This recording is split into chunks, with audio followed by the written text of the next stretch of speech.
Anna sat on the edge of her bed, staring at the ceiling in the dim light of her small apartment. The night felt heavy, filled with silence that only deepened her thoughts.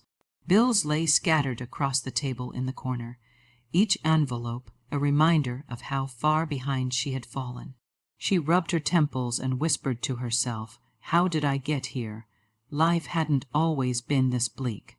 She remembered days of laughter, plans, and hope, but lately it seemed as though every step forward dragged her 2 steps back.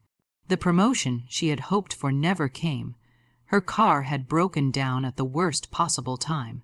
Her savings, once a safety net, had dwindled into nothing more than a memory.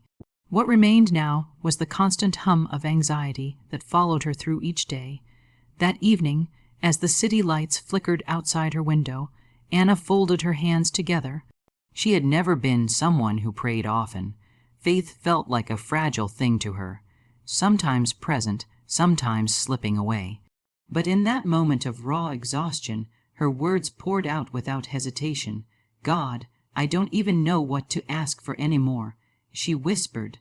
Her voice cracked. "I feel so tired. Please guide me. Show me something, anything." She sat in the stillness, her breath uneven. A strange calmness settled in her chest, as though something unseen had heard her. She didn't ask for wealth. She didn't ask for riches or a sudden solution. She simply asked for guidance, and in that simplicity she released the weight she had been carrying for so long. Anna turned off the lamp, lay back on her pillow, and closed her eyes. Sleep didn't come quickly. It never did, but eventually exhaustion pulled her into a deep slumber. She dreamed of walking down a quiet path lined with golden trees, their leaves shimmering as if touched by sunlight from another world. She felt lighter there, freer, as if every burden had been lifted. When she awoke, the dream lingered faintly, though she brushed it off with a sigh. The next morning began as always. Coffee brewed in the old machine with its faint rattle. The bills still sat on the table. The silence of the apartment still pressed in. Yet there was something almost imperceptible in the air. She couldn't name it. It wasn't hope, not exactly. But something felt different. On the bus to work, she stared out the window, watching as the world moved past her. Strangers with determined steps, children with laughter, shopkeepers arranging displays. She felt like an observer of life rather than a participant.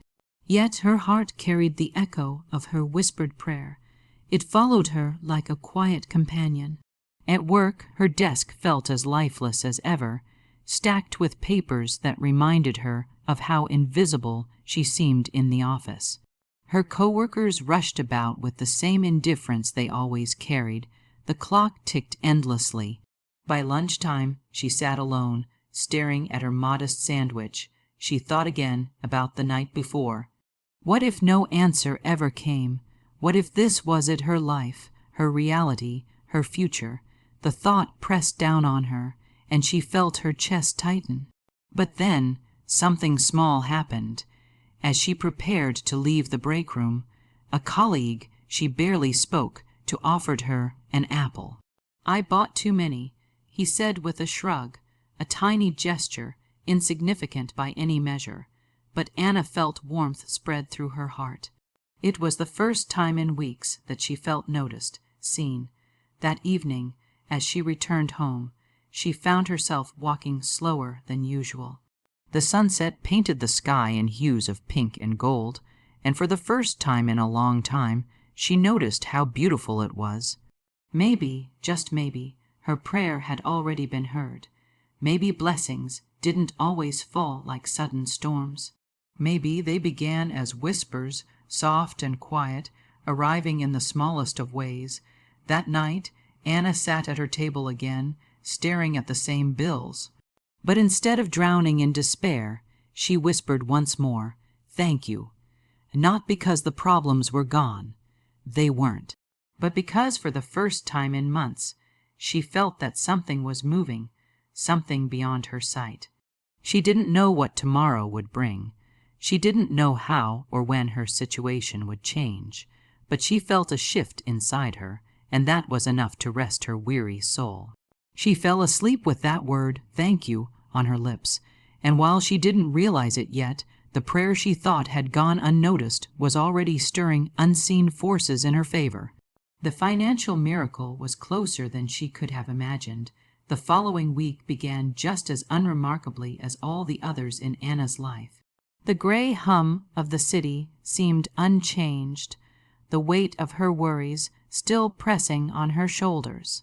Yet underneath that familiar heaviness, something subtle had shifted. It was almost as if the universe had leaned closer to listen. On Monday morning, Anna trudged into her office, clutching a lukewarm coffee, her mind already bracing for another day of endless tasks.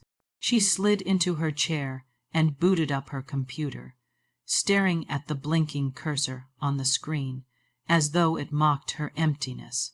Then, without warning, a small notification appeared. New email, Reimbursement Department. Confused, Anna clicked. The subject line read, "Unclaimed Funds Notification." Her eyebrows knitted together as she read further. Years ago, she had worked briefly as a contractor for another company. Apparently, some accounting error had left her with a payment that was never processed. After legal reviews and routine audits, the money had finally been tracked down, and now it was hers.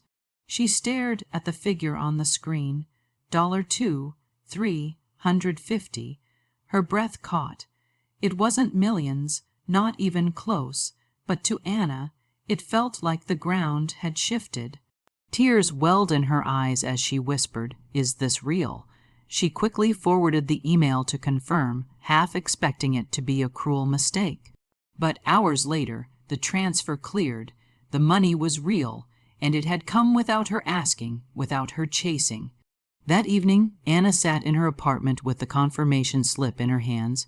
She thought back to her prayer, the one where she hadn't even asked for money. She had asked for guidance, for a sign. Yet here was something concrete, unexpected, unrequested.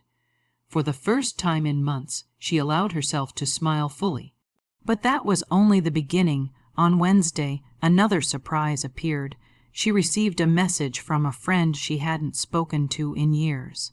They had met in college, shared countless late-night conversations, and then drifted apart. The message read, "Anna, I've been meaning to find you. I never forgot the time you helped me when I had nothing. I finally can repay you. Please send me your details." Anna was stunned. Years ago, she had lent this friend money small to her at the time, significant to him. She had written it off, believing she would never see it again. But now, unexpectedly, he was sending it back, and he didn't just return what she gave. He added extra, calling it interest paid in gratitude. Another $1,000 entered her account. Anna sat at her kitchen table, her phone clutched in her trembling hands. She felt as though the invisible threads of her kindness were weaving back toward her, carrying abundance she had never demanded. She whispered again, "Thank you," her voice breaking with awe. By Friday, the week had transformed into something surreal. Her small online shop, which had been nothing more than a quiet side project where she sold handmade crafts, suddenly gained attention. A blogger stumbled across her page and wrote a glowing review. Orders flooded in. Where she once struggled to sell a handful of items each month, she now had dozens of requests waiting to be fulfilled. Anna spent the weekend packaging items, her tiny apartment overflowing with boxes, bubble wrap, and handwritten notes of gratitude to her customers. Her fingers ached, her back stiffened, but her heart raced with joy. For the first time, she wasn't just surviving. She was creating, building, receiving. She looked at her bank account that Sunday night. Between the unclaimed funds, her friend's repayment, and the sudden surge in orders, she had more money than she'd seen in years. It wasn't just about the numbers, it was about the way it had arrived, unasked for, unexpected, flowing to her with such clarity that she knew it wasn't random. That night, Anna stood by her window, gazing at the stars. The city hummed below, neon lights blinking like restless thoughts. But she felt calm. She felt connected to something greater than herself. She remembered the golden path from her dream, the shimmering leaves, the sense of lightness. Now she understood that was not just a dream. It was a vision of alignment, of what it felt like when blessings began to flow. Her phone buzzed with another order notification. She smiled. The tears that had once been born of despair now streamed from gratitude. "God," she whispered into the night, her voice trembling with awe, "I didn't even ask for this, and yet you brought it to me. Thank you for showing me that miracles don't have to be begged for. They arrive when we're ready to see them." Anna knew this was only the beginning. A financial miracle had entered her life, not in the form of a single event, but as a chain of blessings unfolding one by one. The ordinary days were gone. Something extraordinary was moving through her, and she felt, with every part of her being, that this flow was only going to grow. Anna woke up on Monday morning with a strange sense of calm. The buzzing anxiety that had once been her constant companion felt quieter, almost distant. For the first time in months, she didn't dread checking her emails or her bank account.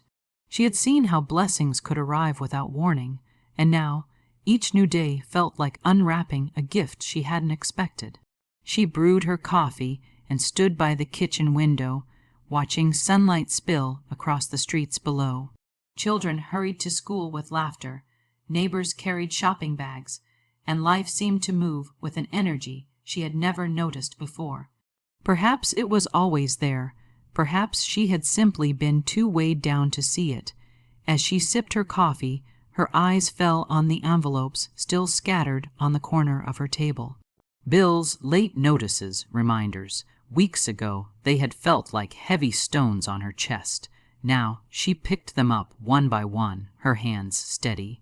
For the first time, she had enough to cover them. She didn't feel fear opening them. She felt gratitude. She wasn't just paying off debts. She was clearing space for something new to enter her life. Later that day, Anna met her friend Sarah for lunch. They hadn't seen each other in months. Sarah noticed it immediately, the light in Anna's eyes, the ease in her voice. "You look different," Sarah said, tilting her head curiously. "What happened?" Anna smiled softly, stirring her tea. "A miracle," she answered simply. She explained the chain of events, the unclaimed money, the unexpected repayment, the sudden success of her little shop. Sarah listened with wide eyes, then leaned forward. "But you didn't ask for any of it. That's the thing," Anna said, her voice hushed but steady. "I didn't. I only asked for guidance, and somehow it all came. Not because I demanded it, but because I trusted, even when I didn't feel like I had much left to give." Sarah shook her head, amazed. "It's like the universe opened its hands for you." Anna nodded. "Or maybe," she whispered, "it was open all along. I just couldn't see it." That night, Anna sat at her desk, packaging another order for her shop. She wrote a note to the customer, "Made with love, may it bring you joy." As she sealed the envelope, she realized she wasn't just sending out crafts. She was sending out energy, gratitude, and pieces of her story. Each package was a testament to the truth she had discovered. Blessings multiply when you live in gratitude. The following week, she decided to take a walk through the park after work. The golden hues of autumn leaves swayed gently in the breeze, reminding her of the dream she had weeks ago, the golden path lined with shimmering trees. She stopped at a bench, closed her eyes, and let the cool wind brush across her face. In that stillness, she heard her own voice whisper inside her heart, "You are cared for. You are seen. Abundance flows to you because you are open to it." Her phone buzzed again with another notification. Another sale, another opportunity.